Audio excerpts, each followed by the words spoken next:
আমাদের রাজ্যের মুখ্যমন্ত্রী যে শারদীয়ার প্রাক একটা করলেন, মানে প্রশাসন এবং ক্লাবগুলোর সমন্বয়ের একটা ভার্চুয়াল মিটিং করলেন।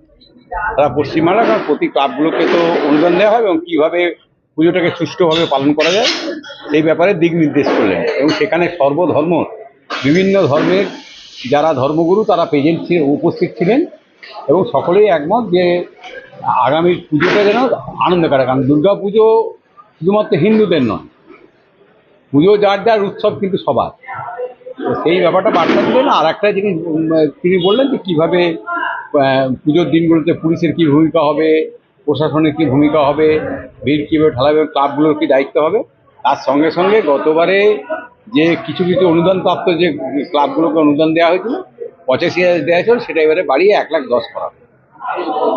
পুজো কমিটির মধ্যে উৎসব এরকম দেখি প্রচণ্ড উৎসাহ, এবং তারা তো কল্পনাই করতে পারে। গতবারে ঘোষণা করেছিল 1 লাখ দেওয়া হবে, তার জায়গায় 1,10,000 দেওয়া হচ্ছে এবং তাদের প্রচণ্ড খুশি। তারা ভবানী ভট্টাচার্য, সভাপতি, কাকসা পঞ্চায়েত সমিতি।